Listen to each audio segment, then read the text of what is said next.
Hi guys, मेरे YouTube channel में आपका हार्दिक स्वागत है। अगर आपने अभी तक मेरे चैनल को सब्सक्राइब न किया हो तो देर किस बात की, जल्दी से चैनल को सब्सक्राइब कर लीजिए। उसके बाद बेल आइकन पर प्रेस कर दीजिए और उसके बाद ऑल पर क्लिक कर दें ताकि आने वाले सभी नोटिफिकेशन आपको मिलते रहें। तो ज़्यादा टाइम वेस्ट ना करते हुए आज के इस लेक्चर में हम स्टार्ट करने वाले हैं कलर ब्लाइंडनेस। ठीक है, जिसको हिंदी में बोलते हैं वर्णांधता। ठीक है, हिंदी जो होती है इसकी वर्णांधता या कलर ब्लाइंडनेस या इंग्लिश कह लो। दरअसल इसका मतलब ये नहीं होता है कि कोई भी कलर दिखाई नहीं देता। जैसे अक्सर नाम से लगता है ना, कलर ब्लाइंडनेस मतलब कोई भी कलर कलर का अंधेपन हो जाए, मतलब कोई कलर नहीं दिखाई देता हो, ऐसा नहीं है। ठीक है, यहाँ नाम अपना पूरी तरीके से अर्थ नहीं बता रहा है। ठीक है, हाँ ये कह सकते हैं इसका नाम इस बेसिस पर रखा गया होगा कि कोई ना कोई कलर ही होते हैं जिनको कि हम डिस्टिंग्विश नहीं कर पाते हैं। तो एक तरीके से कुछ कलर को सही से ना देखने का अंधापन, इस तरीके से कह सकते हैं इसका नाम रखने का। लेकिन जो डायरेक्ट हमें ऐसा लगता है कि कलर ब्लाइंडनेस, कि कोई भी कलर ना दिखता हो या भी कोई भी कलर हम नहीं पहचान पाते हो, ऐसा नहीं है। ठीक है, ऐसी वर्णांधता हिंदी जो है उससे भी ये लगता है। ठीक है, लेकिन ऐसा नहीं है। दरअसल इसमें होता क्या है, इसमें पेशेंट नहीं कह सकते, इसमें कह सकते हैं कि जो एबनॉर्मलिटी जो होती है, क्यों जेनेटिक डिसऑर्डर है तो एबनॉर्मलिटी मेंडेलियन डिसऑर्डर है। एबनॉर्मलिटी जो होती है इसमें ये होता है कि इसमें रेड और ग्रीन कलर के बीच डिफ्रेंशिएट नहीं कर पाता है कि कौन रेड कलर है कौन ग्रीन है। ठीक है, ये ऐसा जेनेटिक डिसऑर्डर है। ठीक है, अब देखो colour blindness, it is a sex linked recessive disorder. ये क्या है, एक सेक्स लिंक्ड रिसेसिव डिसऑर्डर है। ठीक है, due to defect in either red और ग्रीन कॉर्न, या तो किसी एक में आता है, या तो रेड कॉर्न में आ जाता है क्या डिफेक्ट, कमी आ जाती है, या फिर ग्रीन कॉर्न में आ जाता है। देखो हमारे आई में जो होते हैं बस तीन ही तरीके के कॉर्न, तीन कलर के कॉर्न होते हैं, ग्रीन रेड और ब्लू। इन तीन को ही मिला करके सभी का कॉम्बिनेशन बनता है। ठीक है, तो इसमें या तो रेड वाले कॉर्न में कुछ ना कुछ गड़बड़ी आ जाती है, या फिर ग्रीन वाले में आ जाती है, किसी एक में ही आ जाती है, तो उसको क्या हो जाता है, कलर ब्लाइंडनेस होती है, इसका मतलब of eye, resulting in failure to discriminate, जिससे कि वो अंतर नहीं कर पाता है, अंतर करने में फेल हो जाता है between red and green colour. ठीक, this defect is due to mutation in certain genes. और ये डिफेक्ट जो होता है किस वजह से होता है, due to mutation in the certain genes. कुछ ऐसे निश्चित, कुछ सर्टेन मतलब कुछ निश्चित का, कुछ ऐसे जीन में क्या हो जाता है, म्यूटेशन हो जाता है present in the X chromosome. X chromosome में कुछ जीन ऐसे होते हैं जिनमें म्यूटेशन हो जाने की वजह से ऐसा होता है। ठीक है, अब भाई सेक्स एक्स क्रोमोसोम में होगा तभी तो वो सेक्स लिंक्ड है। ठीक है, सेक्स लिंक्ड के कुछ जीन गड़बड़ हुए होंगे। It occurs in about 8% of males. ये देखो पूरी तरीके से याद करने वाली बात है कि ये जो होता है लगभग 8% मेल में होता है, लेकिन मैं इसके भी आपको तरीका बता दूंगा याद करने। And only about 0.4% of female, और केवल 0.4% फीमेल में होता है। अब हाँ, इसका रीज़न मैं बता सकता हूँ कि कंपेरेटिवली मेल के फीमेल में कितना कम क्यों हो रहा है। ठीक है, बहुत कम ही चांसेस होते हैं फीमेल में होने के। ठीक है, जैसा कि ये बताया मैंने कि ये क्या है, सेक्स लिंक्ड रिसेसिव डिसऑर्डर है। ठीक है, अब एक्स लिंक्ड रिसेसिव डिसऑर्डर में मैंने क्या बताया था, इससे लास्ट लेक्चर मतलब इससे पहले वाले लेक्चर में मैंने बोला था कि एक तरीका बताया था। मैंने कहा था यदि पेरेंट्स में मेल पेरेंट अफेक्टेड हो या ना हो, लेकिन हो या ना हो, और कोई बेटी भी मतलब उसकी जो फीमेल, जो उसकी मतलब उसकी संतान बनेगी उसमें जो फीमेल वाली है वो कोई भी फीमेल अफेक्ट ना हो, तो उसको एक्स लिंक्ड रिसेसिव कहते हैं। ठीक, तो इसके अकॉर्डिंग क्या लग रहा है कि भाई फीमेल जो है, कोई भी फीमेल कभी भी अफेक्ट नहीं होगी। ठीक है, ये जनरल केस है। ठीक है, और इसमें जो हम थ्योरी पढ़ेंगे उसमें भी यही लगेगा कि हाँ फीमेल जनरली अफेक्ट नहीं होती है। लेकिन अभी हम ज़्यादा डिटेल में नहीं जाएंगे कि ये 0.4% कैसे है। अभी जैसे एनसीईआरटी कहती है उसको वैसे याद रखो। ठीक है, क्योंकि एनसीईआरटी की बात ही मानी जाएगी। दरअसल ये जो है एनसीईआरटी ही आगे पूरा डिटेल में बताती है कि फीमेल में पॉसिबली नहीं है। देखो कैसे आगे और समझते हैं, आगे समझ में आएगा। ठीक है, हाल फिलहाल में आपको ये ध्यान रखना है कि लगभग 8% मेल में ये होता है और लगभग 0.4% फीमेल में होता है। अब देखो इसको याद करने के मैंने कुछ तरीके बना दिए हैं आपको। ठीक है, ठीक है, जैसे 8.4% होता है, ये तो रिफ्लेक्स में है, मतलब ऐसे करके तो रिफ्लेक्स में होता जाता है कि 8 और 4, जैसे 4 है वो डिजिट, एक डिजिट 8 से कम ही तो है, और 0.4 है तो वो कितनी कम है। ठीक है, तो 0.4 ऐसे याद रख सकते हैं, 8 और 4 डिजिट है, ये एक 0.4 है, एक और 8 है, ये तो रिफ्लेक्स में हो जाता है 8 और 0.4 ऐसे कर करके। ठीक है, अब भूल ये जाते हैं कि कौन सा मेल का था कौन सा फीमेल का था, कितने परसेंट फील था इसमें 8 और 0.4 में से कौन सा परसेंटेज फीमेल का था कौन सा मेल का था, जिसमें कलर ब्लाइंडनेस होती है। ठीक है, तो उसको याद करने के लिए कैसे ध्यान रखेंगे। ठीक है, रिफ्लेक्स में बट मेल के लिए 8 एंड फीमेल के लिए 0.4 से याद रखें। देखो मेल के लिए 8 ऐसे, या मेल के लिए आप ध्यान में रखें। ठीक है, आप ऐसे ध्यान रखें जैसे फीमेल में फार एफ आ रहा है और हम 4 को जब लिखते हैं तब भी एफ आता है, तो 8 में तो कहीं एफ नहीं आता, जब 8 लिखते हैं EIGHT इस स्पेलिंग में, अब 4 की स्पेलिंग में एफ आता है, फीमेल में भी 4 आता है, तो इसे याद रख सकते हैं कि 0.4 वाला था वो फीमेल का था। ठीक है, और मोटा मोटा एक ऐसे ध्यान रख सकते हैं कि भाई फीमेल में तो कम ही चांस होते हैं ना होने के। ठीक है, ऐसे ध्यान रख सकते हैं कि रानी विक्टोरिया को क्या था, हीमोफीलिया, तो हीमोफीलिया भी कलर ब्लाइंडनेस की तरह एक्स लिंक्ड रिसेसिव डिजीज है, मतलब एक्स लिंक्ड रिसेसिव डिजीज है, मतलब उसका भी पैटर्न वैसे ही चलेगा। तो हमें हमें रानी विक्टोरिया का एक तरीके से रिफ्लेक्स में रहता है कि वो करियर थी, मतलब वहाँ पर फीमेल जो है अक्सर जो है अफेक्टेड नहीं होती हैं, तो ऐसे इसमें होगा, मतलब फीमेल का परसेंटेज कम होने वाला है, तो इससे ये भी ध्यान रहेगा कि ये वाला फीमेल का परसेंटेज कम वाला, मतलब 8 और 0.4 ऐसे याद रखो। ठीक है, ठीक है, अब अगर ये 8 होता ये 4 होता तो ये कितना होता, इसका आधा होता ना 4 8 का। ठीक है, अभी क्या है 0.4 अपॉन 8 करके देख लें, 4/8 करेंगे तो आएगा 1/2, और 0.4 अपॉन 8 करेंगे तो कितना आएगा 1/20, मतलब एक तरीके से 1/20 टाइम कम है ये परसेंटेज फीमेल की। ठीक है, तो तमाम तरीके मैंने बता दिया, अब आपको याद रहेगा। ठीक है, एंड खास बात ये याद रखें अबाउट हैं दोनों ही। ठीक है, अबाउट 0.4 अबाउट 0.8, देखो अबाउट 8, देखो अबाउट 0.4, सब अबाउट है। ठीक है, और जो मैंने जीन्स लिखा है म्यूटेशन इन सर्टेन जीन, चूँकि मेनली मेंडेलियन डिसऑर्डर कम से कम एक सिंगल जीन में चेंज तब भी होता है, दैट इज़ कुछ केसेस में एक से ज़्यादा जीन भी होते हैं, क्योंकि मेनली तो मेंडेलियन डिसऑर्डर का क्या मतलब है सिंगल जीन में चेंज होता है, लेकिन यहाँ पर क्या है कुछ जीन्स में चेंज हो जाता है, सर्टेन जीन्स लिखा है यहाँ, तो मेनली ही तो एक जीन में होता है, वैसे तो हो ही सकता है ना कुछ जीन्स में, मतलब एक जीन एक से ज़्यादा जीन में, तो इसे याद रखें। ठीक है,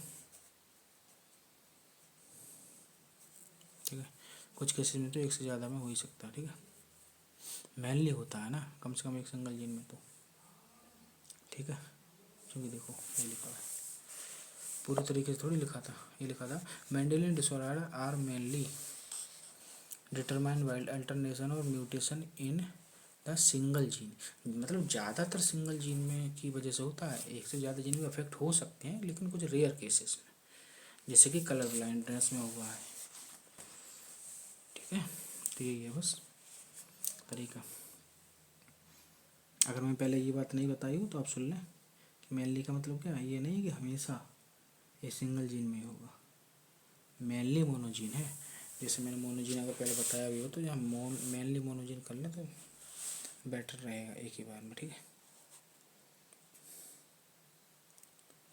ठीक है, मेनली मोनोजीन, हमेशा नहीं, मेनली मोनोजीन। ठीक है, मेनली मोनोजीन। अब यहाँ तक ये हो गया। ठीक है,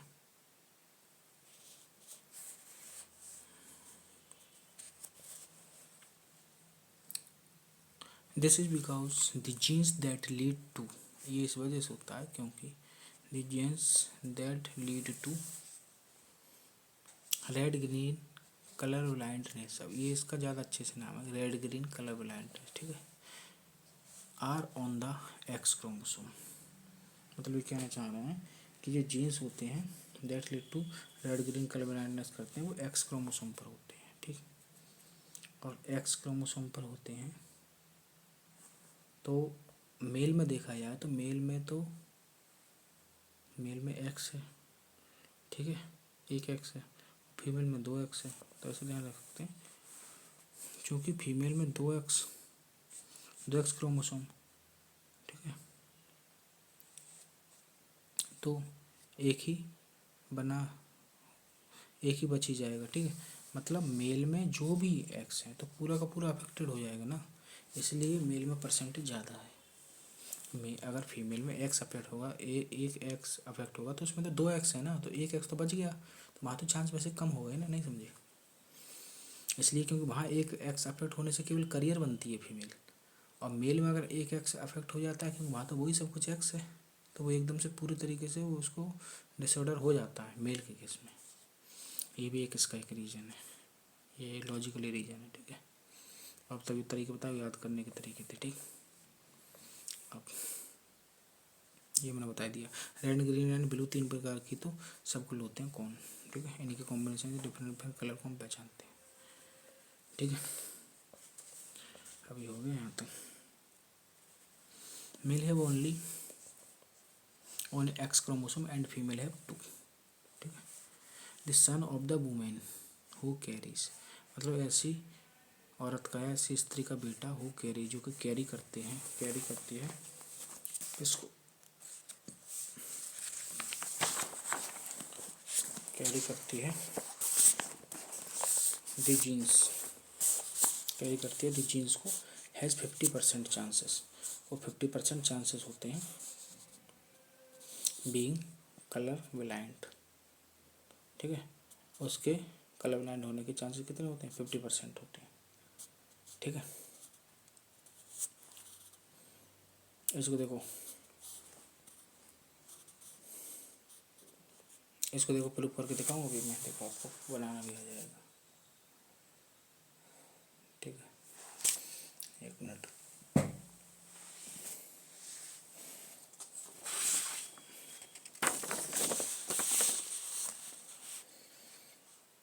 जैसे उसने कहा है कि ऐसी एक फीमेल है जो कि कैरीज करती है, करियर की तरह काम करती है, तो जो करियर की तरह काम करेगी तो फीमेल का एक एक्स इफेक्टेड होगा, एक एक्स नॉर्मल रहेगा, और कुछ नहीं कहा जाता है मेल के बारे में, तो मेल माना जाता है नॉर्मल। ठीक है, ऐसे क्वेश्चन आप करना। अब इनका देख लो ये क्या क्या बनाएंगे, पॉसिबिलिटी देख लो पहले, इस बार एक्स की दोनों में एक एक करके मल्टीप्लाई कराओ, ये कॉम्बिनेशन वाला पॉसिबिलिटी बना रहे हैं, एक्स बार एक्स, इसी की करा रहे हैं अभी, इससे बाई से एक्स बाई, नहीं एक्स बार है ना, इस वाले करा रहे हैं। अब इस वाले की इस वाले एक्स से, तो क्या है एक्स एक्स, इस वाले एक्स की इस वाले वाई से, एक्स और वाई। इसका मतलब क्या है, इसका मतलब ये है कि अगर टोटल संतानें 4 होंगी तो कितने तरीके से क्वेश्चन यहाँ बन सकते हैं, ऐसे आते हैं क्वेश्चन। टोटल संतानें अगर 4 होंगी तो 4 में कितनी % संतानें जो हैं अफेक्टेड होंगी, तो 50% मत बोल देना, क्यों पता है, देखो ये फीमेल है, इसका एक ही एक्स अफेक्ट है, ये तो करियर है, और जब करियर होती है तो वो नॉर्मल कहलाती है, उसमें वो अफेक्टेड नहीं होती, उसको डिजीज नहीं होती है। तो 4 में से केवल एक, तो कितना परसेंट हो गया, 4 में से एक मतलब एक, कितने में से, टोटल 4। परसेंटेज में बदलने के लिए 100 से मल्टीप्लाई करते हैं तो कितना होगा 25%। ठीक है, मतलब अफेक्टेड कितना हुई, संतानें कितनी हुई 25%। अब क्वेश्चन ऐसे बन सकता है, मेल कितने अफेक्टेड हुए, तो देखो 4 में से मेल कितने, 2, एक मेल ये एक मेल ये, तो मेल पूछा जाए तब भी आंसर 25 नहीं जाएगा, तब कितना जाएगा, मेल कितने हैं टोटल 2, 2 में से एक अफेक्ट हो गया, तो एक अफेक्ट हो गया, टोटल कितने 2, 100 से मल्टीप्लाई करो, परसेंटेज बनाने के लिए कितना हो जाएगा 50%, तो मेल 50% होगा। एक तरीके से ऐसे क्वेश्चन पूछा जा सकता है। ये 2 क्वेश्चन हो गए। पूछा जाए फीमेल कितना अफेक्टेड है, तो फीमेल कितनी है, टोटल 2 हैं, तो फीमेल इफेक्टेड तो 0% ही है। ठीक है, 2 में से एक भी अफेक्टेड नहीं है। करियर पूछा जाए, करियर कितनी है, तो करियर फीमेल कितनी है, 2 में से एक, मतलब 50% करियर है। ठीक है, डिजीज एबनॉर्मलिटी के बिहाफ पे देखा जाए तो उसको भी नॉर्मल कहते हैं, लेकिन करियर ही पूछ लिया जाए डायरेक्टली तब हम कहेंगे 50% करियर, क्योंकि 2 फीमेल में से एक करियर है। अब निकाल लोगे ना, तो देखो यहाँ ये क्या आया, यही तो बता रहे थे इसमें। अब इन्होंने जैसे लाइन लिख दी है, इसको रटने की ज़रूरत नहीं, आप निकाल लो जैसे। इन्होंने देखो लाइन ये लिखी थी, इन्होंने लाइन लिखी थी the son of A women, ऐसी वुमेन का बेटा हो कैरीज, जो कि कैरी करती है क्या, कैरी करती है दी जीन को कैरी करती है, has a 50% chances of being colour blind, colour blind होने के बेटे के चांसेस कितना 50%, तो ये तो हमने निकाला था। देखो बेटे के चांसेस, बेटे कितने हैं 2, एक ये एक ये, 2 में से एक ही तो अफेक्ट हो रहा है, तो कितना आया था 2 में से एक, 50% के चांस आए थे, रटने की जरूरत नहीं, निकाल लेंगे। ठीक है, बस ये ध्यान रखना कि फीमेल के बारे में जानकारी दे दी है, करियर है। अब मेल का कुछ नहीं कहा जाता है तो उसे नॉर्मल मान लेते हैं, जिससे मैटिंग कराते हैं। ठीक है, अब कुछ भी ये जितनी बातें कह रहे हैं ऐसे करके सब निकाल लेंगे। अब जगह दूसरी कह रहा है दी mother is not her self colour blindness, मैंने बताया था ये अफेक्टेड नहीं होगी क्योंकि वो करियर है, उसका एक ही एक्स अफेक्ट हुआ है। नॉट हर सेल्फ, स्वयं वो कलर ब्लाइंड नहीं होगी, केवल करियर ही रहेगी। ठीक है, because the gene is recessive, reason क्या है, अब यहाँ सर रीजन बन सकता है, असर रीजन टाइप क्वेश्चन बन सकते हैं। रीजन ये है क्योंकि जीन जो है रिसेसिव है, ये ध्यान रखना, जीन कैसा है, रिसेसिव है। ठीक है, इसलिए एक एक्स अफेक्ट होने से वो डिजीज नहीं करेगा, रिसेसिव है क्योंकि जीन। दिस मीन्स, इसका मतलब दैट कि इट्स इफेक्ट इज सप्रेस्ड कर दिया जाता है by her matching dominant normal allele, normal gene, क्योंकि नॉर्मल जीन के द्वारा क्या सप्रेस कर दिया जाता है, क्योंकि नॉर्मल जीन क्या चाहेगा कि डिसऑर्डर ना हो। ठीक है, तो यहाँ पर नॉर्मल जीन डोमिनेंट होता है, क्योंकि नॉर्मल जीन डोमिनेंट कर गया तभी तो रोग नहीं हो पाए। Simple, A doctor will not normally B colour blind, क्या कह रहा है कि डॉटर नॉर्मली कलर ब्लाइंड नहीं होती है, नॉर्मली कलर ब्लाइंड नहीं होती है। ठीक है, अनलेस, जब तक कि her mother is a career, her mother is a career and her father is colour blind. तो देखो यहाँ पे एक तरीके से देखो हीमोफीलिया भी एक्सिडेंटल रिसेसिव है और कलर ब्लाइंड भी एक्सिडेंटल रिसेसिव है। लेकिन ये ध्यान रखना, एनसीईआरटी कहती है कि 0.4% का नहीं है, तो इसलिए आप ये मत मान के चलो कलर ब्लाइंड के केस में कि फीमेल में बिल्कुल पॉसिबल नहीं है डिजीज। हो सकती है फीमेल में, लेकिन बहुत कम, जैसा कि 0.4% बोला है वैसे यहाँ बोलना नॉर्मली कलर ब्लाइंड नहीं होगी। इसका मतलब हो सकती है कुछ केसेस में, जब तक कि her mother is career and her father is colour blind, केवल एक ही केस है जिसमें ये हो सकती है, अगर पिताजी कलर ब्लाइंड हो और माताजी जो करियर हो। आप चेक करके देख लो, यहाँ पर फीमेल के दोनों एक साथ हो जाएंगे। देखो कह रहा एक केस में हो सकता है, नॉर्मली नहीं होती है फीमेल अफेक्टेड, लेकिन एक केस में हो सकती है। देखो कैसे, अगर क्या कह रहा है, क्या करें एनसीईआरटी की फादर अफेक्टेड मतलब उसका एक एक्स जो है अफेक्टेड है, और मदर करियर है। मदर जो है किधर भी बना लो उससे कोई फ़र्क नहीं पड़ता, जब मदर इधर लिख लो फादर इधर लिख लो, उससे कोई फ़र्क नहीं पड़ता। ठीक है, ये मदर है। मदर को कह रहा है करियर, तो मदर का एक एक्स इफेक्ट होगा तो वो केवल करियर बनेगी, जबकि मेल में तो केवल एक ही एक्स होता है, तो वो पूरे तरीके से अफेक्टेड हो जाएगा। अब वो कह रहा है अगर ऐसा केस हुआ तो फीमेल जो है डिसऑर्डर वाली पॉसिबल है। देखो कुछ यहाँ करके देख लो, इस वाले एक्स का ऐसे एक्स करोगे क्या बनेगा, एक्स एक्स बार एक्स एक्स बार, देखो बन मिल गई जो ही। और देखो और बना के देख लो, इसी एक्स का इस वाले एक्स एक्स बार और ये एक्स, और वाई का एक्स वाई, एक्स को पहले लिख लेते हैं। अब इस वाई का एक्स वाई, मतलब जितने लड़के मिले लड़के में लड़कों में कोई भी अफेक्टेड नहीं है। देखो लड़की में क्या है, लड़की में एक अफेक्टेड है एक करियर है, तो वही ये कह रहा है कि भाई एक केस में बस फीमेल जो है करियर हो सकती है।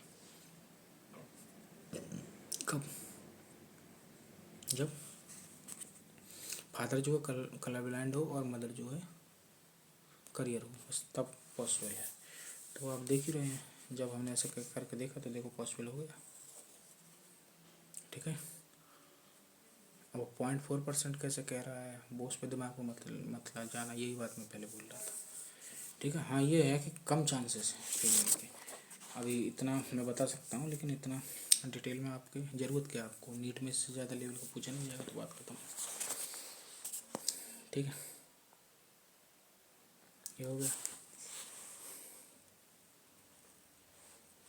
हम जो है अब आपका कल ब्लाइंड का इतना होगा। ठीक है, अगला डिजीज पढ़ते हैं। अगला डिजीज दिया हीमोफीलिया। हीमोफीलिया, हीम जैसा कि पता चल रहा है कि हाँ ब्लड से रिलेटेड कुछ होगा, तो उसमें क्या होता है कि इसमें ब्लड का थक्का नहीं जमता जल्दी, जैसे नॉर्मली जितने टाइम में जम जाता है उतना। Haemophilia this sex linked recessive, ये क्या है, सेक्स लिंक्ड रिसेसिव डिजीज है। विच सूज, जो कि दर्शाती है इट्स ट्रांसमिशन, अपना ट्रांसमिशन कहाँ से, फ्रॉम अनअफेक्टेड करियर फीमेल से। अनअफेक्टेड करियर फीमेल, भाई मैंने बताया तभी तो unaffected word, unaffected career female लिख दिया तो और अच्छे से क्लियर हो गया। इसके बाद करियर फीमेल भी लिखा हो तब भी इसका मतलब होता है कि वो अफेक्ट नहीं होती है। हाँ वो डिसऑर्डर को ले जाने का काम करती है to some of the male progeny, कुछ प्रोजेनी में। ठीक है, यहाँ सम का मतलब 50% है। ठीक है, 50% में पहुँचेगी, जैसा कि हम बनाते हैं उस हिसाब से। हैज़ बीन वाइडली स्टडीड, ठीक है, बहुत ज़्यादा स्टडी की गई है ये डिजीज। इन दिस डिजीज, इस डिजीज में क्या होता है, single protein that is a part of the cascade of proteins. मतलब दरअसल क्या होता है कि जब हमारा ब्लीडिंग होती है कट हो जाने से, तो जो है खून जो बहने लगता है। ठीक है, तो उसका क्लॉटिंग होने के लिए बहुत सारी प्रोटीन्स वगैरह, बहुत सारे एंजाइम वगैरह पार्टिसिपेट करते हैं। तो बहुत सारे प्रोटीन करते हैं, उसको कास्केड ऑफ प्रोटीन कहते हैं। तो उसमें क्या होता है, ये सिंगल प्रोटीन जो कि इस कास्केड प्रोटीन का पार्ट है ना, involve in the clotting of the blood, जो कि ब्लड के थक्का जमने में क्लॉटिंग में इन्वॉल्व होती है, वो अफेक्टेड हो जाती है ड्यू टू, इसी वजह से, ड्यू टू दिस, इसी वजह से इन एन अफेक्टेड इंडिविजुअल, अगर किसी को हेमोफीलिया है तो ऐसे इंडिविजुअल में ये सिंपल कट है, थोड़ा सा भी अगर कट हो जाता तो will result in a non stopping bleeding, देर में नहीं रुकती ही नहीं है, नॉन स्टॉप ब्लीडिंग कह रही है एनसीईआरटी। ठीक है, ब्लीडिंग रुकती नहीं है पूरी तरीके से, जो एनसीईआरटी कहते हैं वही मानो। हेटेरोजाइगस फीमेल, हेटेरोजाइगस फीमेल का क्या मतलब हुआ, हेटेरोजाइगस का मतलब क्या है कि कुछ गड़बड़ टाइप, मतलब फीमेल में एक्स एक्स होते हैं, इसका मतलब एक एक्स एक तरीके का हो, दूसरे तरीके का, मतलब क्या है, कहने का मतलब ये कहना चाह रहे हैं कि एक एक्स अफेक्टेड है एक नहीं है, तो इसका मतलब उसको क्या बोलते हैं, करियर। इसका मतलब क्या, दूसरा नाम आ गया हेटेरोजाइगस फीमेल बोला जा रहा है, इसका मतलब है कि करियर फीमेल, समझ गए ना। तो हेटेरोजाइगस का मतलब भी क्या होता है, करियर। ऐसे भी करके क्वेश्चन आ सकता है, ध्यान रखना। तो हेटेरोजाइगस फीमेल जो होती है करियर होती है फॉर हीमोफीलिया के लिए, जैसे रानी विक्टोरिया थी, में ट्रांसमिट कर सकती है दी डिजीज टू सन्स, बेटों के लिए डिजीज कर सकती है। ज़रूरी थोड़ी है कि करे, लेकिन कर सकती है। अरे मतलब कहने का वही मतलब है कि जितने लड़के हो रहे थे, क्या सब लड़कों में डिजीज हो जा रही थी? हमने पहला ही केस देखा था, ठीक है। कितने लड़कों में हो रही थी? लड़के कितने थे? 4 में से 2 और 2 में से 1 में हो रही थी, मतलब 50% लड़कों में हो रही थी। क्योंकि भाई कलर ब्लाइंडनेस भी एक्स लिंक्ड रिसेसिव डिसऑर्डर और हीमोफीलिया भी एक्स लिंक्ड रिसेसिव डिसऑर्डर है, तो पैटर्न तो सेम ही होगा ना। तो हमने वही देख लिया, ठीक है। तो सभी बेटों में कहाँ हो रही थी, तो इसलिए उसने कहा कि मे ट्रांसमिट कर सकता है बेटों में। इसमें कुछ बैक्टीरिया अफेक्टेड होंगे, कुछ नहीं, सिंपल सी बात है, ठीक है। तो वो भाई मैंने लिख दिया, तभी तो ऊपर सम लिखा है, क्योंकि केवल 50% में ही हो जाएगी, ठीक है। मैं इसलिए लिख दिया है कि क्या पता कौन से सन की बात चल रही है, ठीक है। बात है, ठीक। और नॉर्मली हम ये ले रहे हैं, ये किस हिसाब से हमने लिया है, ठीक है। हमने ऐसे ही तो लिया कि जो है वो करियर मान लिया और दूसरा वाला नॉर्मल मान लिया है। क्योंकि जब केवल करियर की बात की जा रही तब हम उसका, जिससे मतलब जो मेल है जिससे वो मैटिंग कर रही है, तो उसको नॉर्मल मान के चलेंगे। क्योंकि हम जिम्मेदार केवल उसी को मानना है जो भी जिस काम के लिए भी मानना है, फीमेल को। तो इसलिए उसी केस को ध्यान में रखते हुए कहा जाता है। इसलिए क्वेश्चन में कुछ ना कहा जाए तो जिससे मैटिंग कराते हैं उसको हम नॉर्मल मान के चलते हैं, ठीक है, ठीक। ये possibility of a female becoming a haemophilic, एक फीमेल की हीमोफिलिक होने की मतलब हीमोफिलिक डिसऑर्डर उसमें हो जाए, ऐसे होने की जो पॉसिबिलिटी होती है एक्सट्रीमली रेयर, वो बहुत ही ज़्यादा कम होती है। Because mother of such a female has to be at least carrier, क्योंकि ऐसे फीमेल की मदर कम से कम करियर होना ज़रूरी है। एंड द फादर शुड भी हीमोफिलिक, और फादर जो हीमोफिलिक होना ज़रूरी है। जैसा कि मैंने उसमें बताया था, कलर ब्लाइंडनेस में बना के भी दिखाया था, ठीक है। तब जो फीमेल हो गई थी अफेक्टेड। लेकिन अब हीमोफीलिया के केस में क्या है, हीमोफीलिया के केस में दरअसल ये होता है कि ऐसा फादर जो कि हीमोफिलिक हो, वो अपनी लेटर स्टेज में जी ही नहीं पाता है, मतलब वो प्यूबर्टी तक जी ही नहीं पाता है, unviable in the later stage of life. और जब ऐसा हो ही नहीं पाएगा तो वो मैटिंग कहाँ कर पाएगा? जब मैटिंग नहीं कर पाया तो फिर बच्चे पैदा कहाँ होंगे? तो ऐसी फीमेल कहाँ पॉसिबल होगी इस तरीके से? तो बहुत ही कम केसेस होते हैं। अगर वो बिहेवियर कर जाता है तो जो है ऐसे पॉसिबल हो जाता है। The family pedigree of queen Victoria रानी बैक्टीरिया की जो फीमेल मतलब फैमिली पेडिग्री थी, सोच दर्शाती है ए नंबर ऑफ हीमोफिलिक डिसेंडेंट्स। उसमें बहुत सारे जो उनकी संतानें थी, वो थे बहुत से, उनको तो वो सब कैसे थे? वो सब हीमोफिलिक थे। As she was a carrier of the disease, क्योंकि वो इस रोग की क्या थी? करियर थी, करियर की तरह काम कर रही थी, ठीक है। देखो कुछ जो है टाइप ऑफ हीमोफीलिया, थोड़ा एनसीईआरटी बाहर का याद करना चाहो कर लो। हीमोफीलिया ए, हीमोफीलिया बी और हीमोफीलिया सी के फैक्टर कम सा होते हैं, 8, 9 और 11 याद ऐसे रख सकते हो कि कैसे रख सकते हो 8, 9, 11, ठीक है। क्योंकि रानी विक्टोरिया रानी है, याद करने का तरीका, क्योंकि रानी विक्टोरिया रानी है तो कोई डिजीज वगैरह उन पर यानी उनके खानदान पर डोमिनेंट तो हो नहीं पाएगा, रिसेसिव रहेगा। याद के लिए मतलब ये ऐसे याद के लिए है, जैसे कभी किसी बच्चे को कन्फ्यूजन हो कि एक्स लिंक्ड में रिसेसिव होती है या डोमिनेंट, तो केवल बस बिना लॉजिक के अगर वो याद रखना चाहें तो एक्स लिंक्ड में डोमिनेंट नहीं, एक्स लिंक्ड में रिसेसिव डिजीज होती है, ठीक है।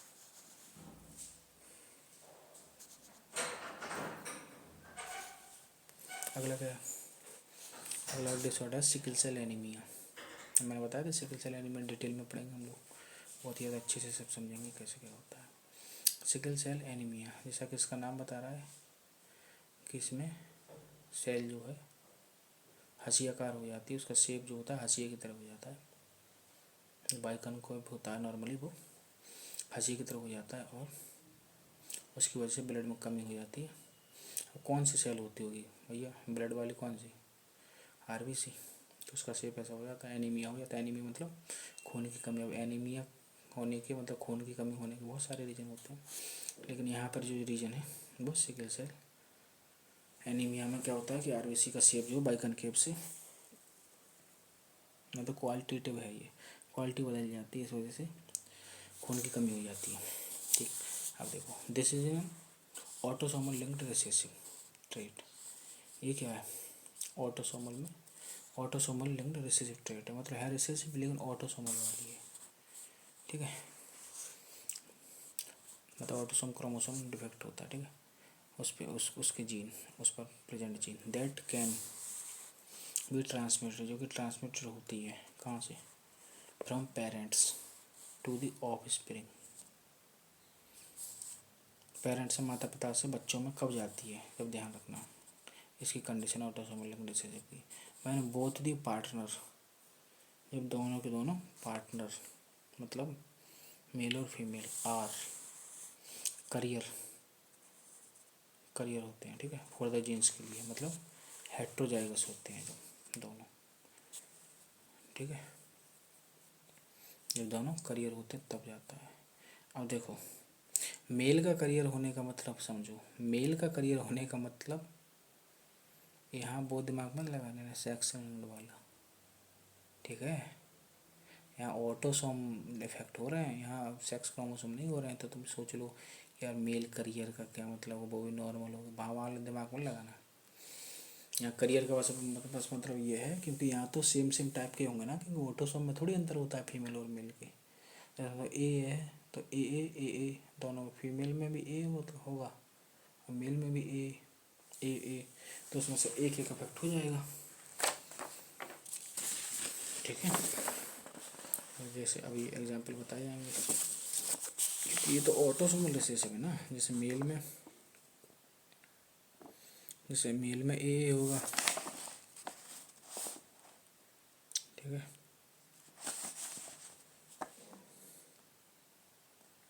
जैसे मेल में ए होगा,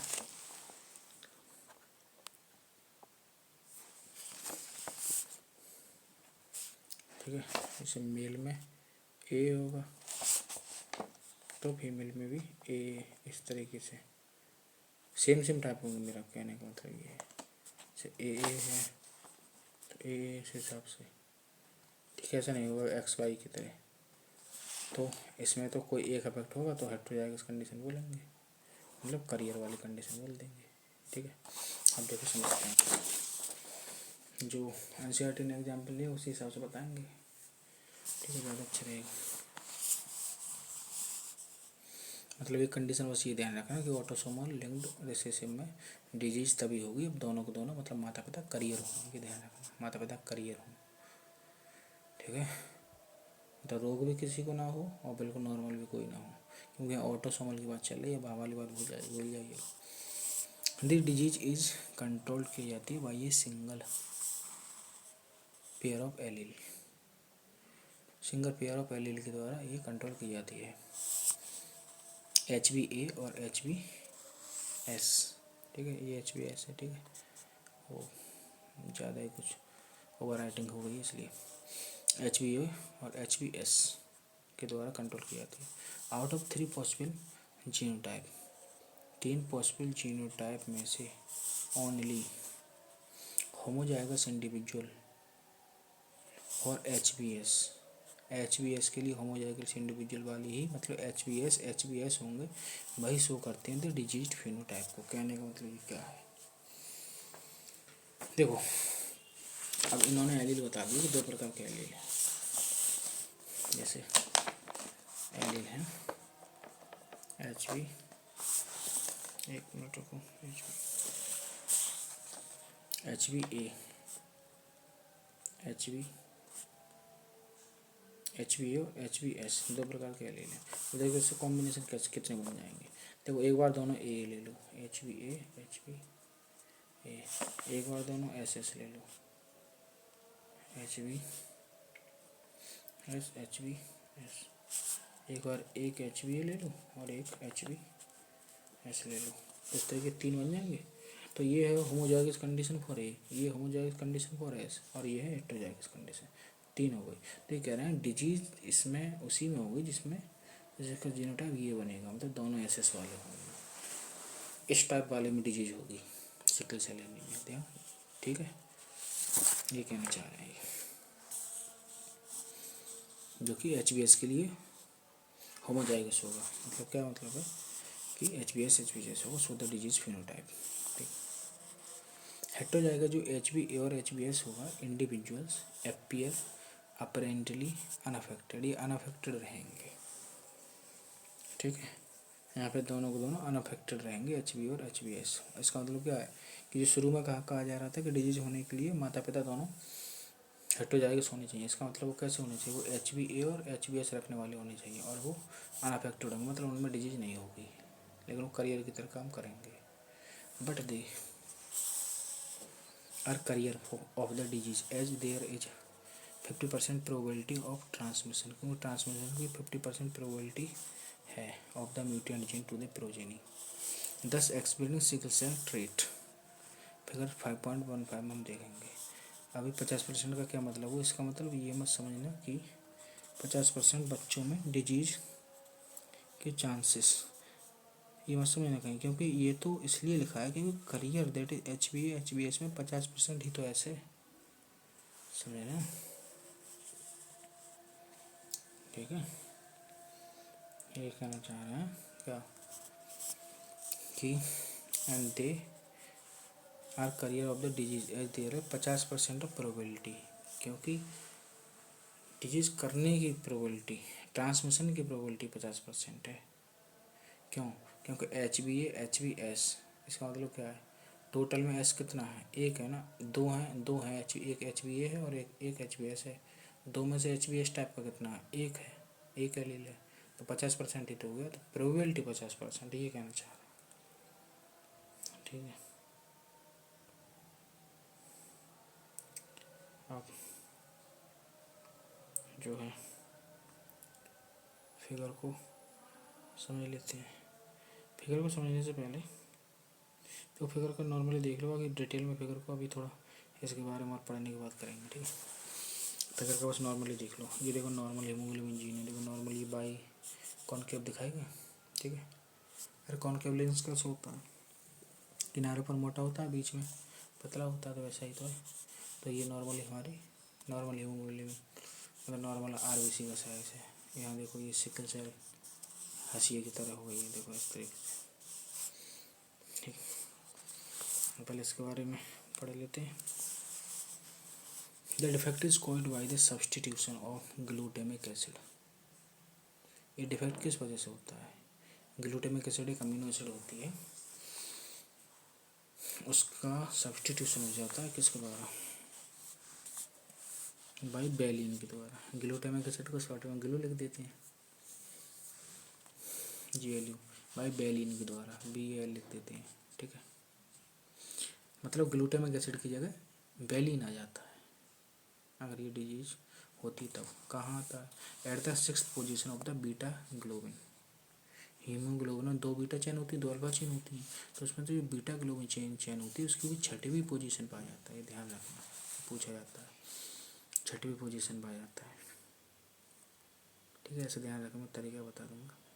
देखो बीटा को हम लिखते हैं ना B, और B और 6 को डिजिट कैसे लिखते हैं, 6, तो 6 से जो डिजिट बनाते हैं B की तरह ही तो बनती है, तो याद रखना बीटा के 6th पोजीशन पर। ठीक है, globin chain of the haemoglobin molecule. ठीक, the substitution of amino acid in the globin, मतलब जो ग्लोबिन की चेन होती है उसमें सब्सटीट्यूशन अमीनो एसिड का प्रोटीन रिजल्ट्स ड्यू टू, किस वजह से आता है, due to the single base substitution.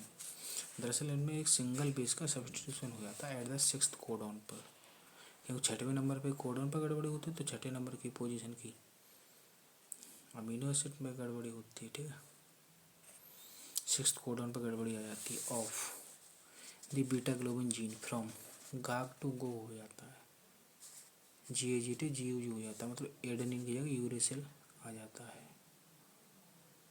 ठीक है, इसी वजह से होता है। ठीक है, तो ये मैंने तरीका बताया भी था ना, इसके सब कोडन वाले में सब तरीके बताएं। जीएजी किसको कोड करता है? ग्लूटामिक एसिड को। अगर जीएजी नॉर्मल कंडीशन में होता है तो वो ग्लूटामिक एसिड होता है, अमीनो एसिड होता है, लेकिन उसके एक ही जगह जीयूजी आ जाता है तो वो बैलिन बन जाता है। ठीक है, क्योंकि सिंपली अमीनो एसिड के हिसाब से बोलेंगे ना। ठीक है, ये म्यूटेंट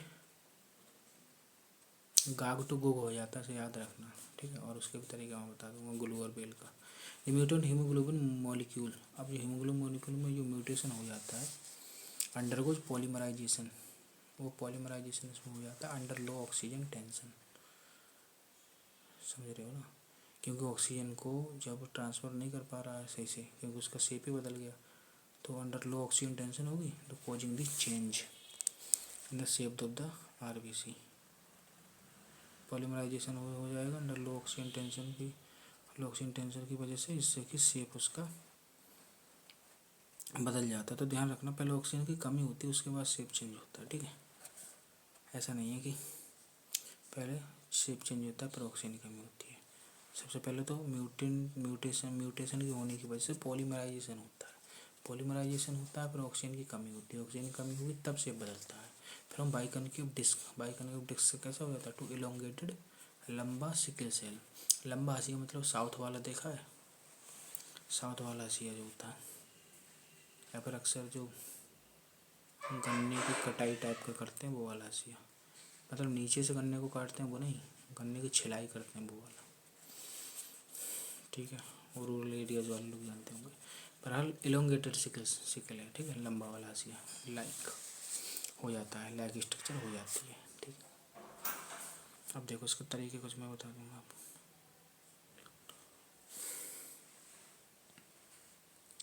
ठीक है,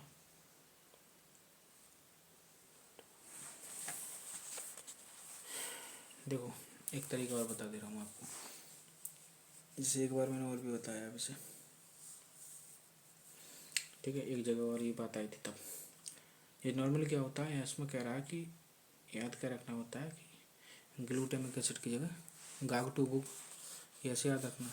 या फिर आप जो अमीनो एसिड को ध्यान रखो कि ग्लूटामिक एसिड की जगह बैलिन आ जाती है, कैसे ध्यान रख सकते हैं? जैसे मान लो गाँव में क्या होता है पता, जैसे ग्लू से हम चिपकाते हैं, ग्लू या फेविकॉल चिपकाने का काम आता है। तो ये वेल होता है, वेल बेल BEL बेल। तो ये फ्रूट होता है ये। ठीक है, तो इसका अंदर का जो पल्प टाइप का होता है नहीं, वो खाने के काम तो आता ही है, साथ में चिपकाने के भी काम आ जाता है कुछ चीज़ों को। ठीक है, तो चिपकाने के काम आ जाता है। तो ऐसे मान लो कि ग्लू हो गई है, ग्लू की जगह किससे काम चलाना पड़ रहा है? बेल से काम चलाना पड़ रहा है।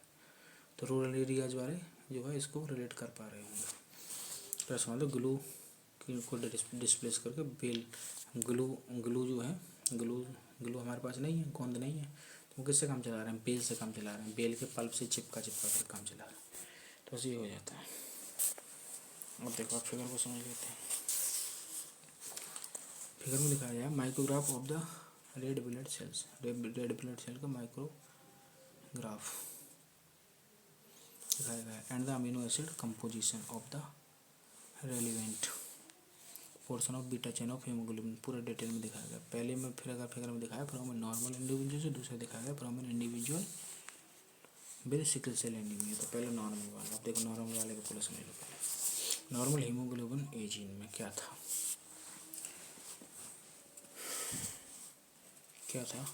पहले इसमें GAG था, GAG कोडिंग स्ट्रैंड, ये कोडिंग स्ट्रैंड है दरअसल GAG। अब कोडिंग स्ट्रैंड से ये सामने टेम्पलेट स्ट्रैंड है CTC, क्यों कम्प्लीमेंट्री होता है, G का C हो जाए, एडेनिन का थाइमिन और ग्वानिन का साइटोसिन। अब हम जानते हैं कि टेम्पलेट स्ट्रैंड का ट्रांसक्रिप्शन होता है, ना कि कोडिंग का। कोडिंग का तो बस रेफरेंस बताने का काम आता है ना, प्रमोटर किधर और टर्मिनेटर किधर। तो दरअसल कोडिंग स्ट्रैंड का नाम ऐसा है, लेकिन कोडिंग स्ट्रैंड का कोड नहीं, वो नहीं होता है ट्रांसक्रिप्शन, टेम्पलेट स्ट्रैंड का होता है। ठीक है, अब इसका CTC का होगा। अब ये है DNA का है, तो C की जगह तो G आ जाएगा, लेकिन T अब मैसेंजर आ रहे हैं, ठीक है। अब देखो यहाँ देखो, टी की जगह ये नॉर्मल बात चल रही है अभी, तो खैर वो अभी वहाँ आएगी, ठीक है, जो मैं अभी कहना चाह रहा था। सिंपल सी बात है, जब ट्रांसक्रिप्शन होगा कंप्लीमेंट्रिटी तो यहाँ भी रूल फॉलो होता है। तो साइटोसिन का कंप्लीमेंट्री गुआनोसिन, थायमिन का एडेनिन और साइटोसिन का गुआनोसिन, ठीक है, हो गया। अब देखो, अब बीटा चैन की छठी पोजीशन देखो, बेल हिस ल्यूथ्रो प्रो गुल्लू गुल्लू, मुझे तो ये पूरा रिफ्लेक्स में रहता है, ऐसे आप भी याद रख सकते हो, रखना चाहे तो। बेल हिस ल्यूथ्रो, एक बार ये करने का, बेल हिस ल्यूथ्रो प्रो गुल्लू गुल्लू, प्रो गुल्लू गुल्लू, तो आपको पूरा याद भी रहेगा। और छठे में पोजीशन में ग्लू आ रहा है, चाहे ऐसे तो याद रख लो, हीमोग्लोबिन ये पेप्टाइड है। अब देखो, अब जब अफेक्टेड होता है तो होता क्या है, दरअसल होता ये है कि एडेनिन की जगह थाइमिन आ जाता है कोडिंग स्टैंड, और कोडिंग स्टैंड में एडेनिन की जगह थाइमिन आ गया तो टेम्पलेट स्टैंड में क्या हो जाएगा, फिर यहाँ पर एडेनिन हो जाएगा। और जब यहाँ एडेनिन हो गया तो जब ये इसका ट्रांसक्रिप्शन होगा तो साइटोसिन का तो गुआनिन, साइटोसिन का गुआनिन, लेकिन एडेनिन का थाइमिन तो यहाँ होगा नहीं, क्योंकि मैसेंजर आ रहे हैं। यहाँ थाइमिन की जगह यूरेसिल होता है, तो यहाँ यूरेसिल हो जाता है, इसलिए कहते हैं कि गाग की जगह गोगा आ जाता है। दरअसल मैसेंजर आरएनए का बताते हैं जी, और वो इसलिए बताएंगे भी भाई, क्योंकि डायरेक्ट तो प्रोटीन मैसेंजर आरएनए से बनती है ना, इसलिए मैसेंजर आरएनए के सीक्वेंस की बात करते हैं कि गाग की जगह गोगा आने की वजह से हो रहा है। लेकिन दरअसल ये हुआ कहाँ से है, हुआ तो जीन में गड़बड़ी हुई ना, डीएनए के सीक्वेंस, डीएनए के उसमें गड़बड़ी हुई है, देखो यहाँ हुई है, तो वहाँ से फिर जब यहाँ हुई है तो उसकी वजह से यहाँ भी हो गई है। लेकिन डायरेक्ट प्रोटीन किससे अफेक्ट हुई है, इस वाले को, इसलिए गाग टू वो बोलते हैं, ठीक है। तो अगर डीएनए के रेस्पेक्ट में पूछा जाए तो वो भी बता देना, ठीक है, बता सकते हो ना, ठीक, उल्टा करना पड़ेगा 2 बार, या 2 बार नहीं, कि नॉर्मली कह सकते हैं कि 2 बार। अब वो पूछ सकता है, कुछ ही पूछ सकता है, जैसे मैसेंजर आरएनए का उसने दे दिया, ठीक है, मैसेंजर आरएनए का तो बता दो वो होता है, या गागटू गो का आप ध्यान रखना बस, केवल मैसेंजर आरएनए। फिर देखो कैसे बनाना, मैसेंजर आरएनए से कंप्लीमेंट्रिटी के अकॉर्डिंग जाना पहले टेम्पलेट स्टैंड से, क्योंकि हम जानते हैं कि टेम्पलेट स्टैंड का ही ट्रांसक्रिप्शन होता है। तो जी से सी जाना, यू से ए, जी से सी, फिर उसका एक बार और कम्प्लीमेंट्री कर देना, सी का जी, एक टी, सी का जी। तो इससे कुछ भी पूछे चाहे वो पूछे कि सिकल सेल एनीमिया वाले डिजीज वाली कंडीशन में जो कोडिंग स्टैंड का क्या है सीक्वेंस, तो बता देंगे। टेम्पलेट का पूछे तो बता देंगे, टेम्पलेट का पूछे तो जस्ट गाग गुक का जस्ट कम्प्लीमेंट्री बना लेना, कोडिंग का पूछे तो एक बार और कर देना। ऐसे यहाँ नॉर्मल वाले का तो कर ही दोगे, गाग का ए बी ऐसे होगा, जी ए जी का सी टी सी हो जाएगा, टेम्पलेट वाले स्टैंड का फिर कोडिंग स्टैंड का जी ए जी। बस गाग टू को याद रखना, बाकी उल्टा बना लेना, सिंपल। सबको याद रखोगे तो कन्फ्यूज हो जाओगे, सिंपल, ठीक है। अब मैंने 50 बहुत सारे तरीके बना दिए वैसे तो, ठीक है।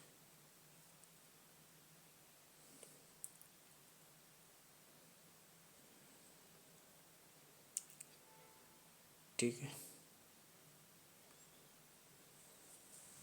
अब और तरीका अगर इसमें और सिंप्लीफाई अगर किया जाए तो बस तो काफ़ी सिंप्लीफाई हो गया है।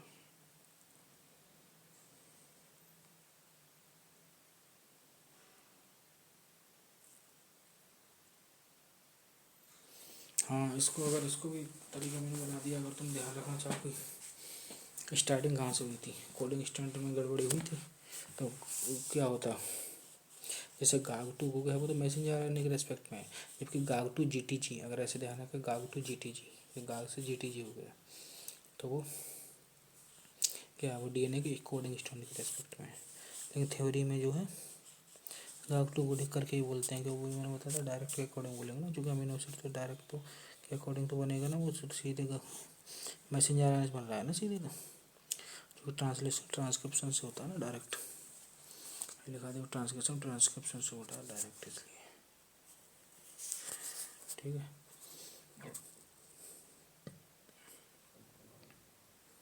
सिंपल सी बात है, ये सब हो गया। एक बात और अलग से ध्यान रख लो, थोड़ा सा एनसीईआरटी से थोड़ा बात से, जैसे glucose 6 phosphate dehydrogenase, glucose 6 phosphate नहीं है, दोबारा सुन लो, गड़बड़ हो गया।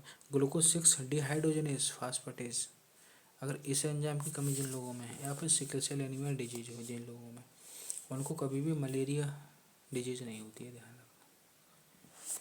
ठीक है, एक का तो ध्यान ऐसे रख सकते हो सिकल सेल एनीमिया, ठीक है, कि जो प्लाज्मोडियम होता है इसका मलेरिया का डिजीज कोजिंग एजेंट, वो सोचता है कि अरे यार कहाँ अच्छे खासे शेप ही बिगड़ गया है इसका, तो वो सिकल सेल एनीमिया वाले को मलेरिया नहीं करता है, ऐसे याद रख सकते हैं।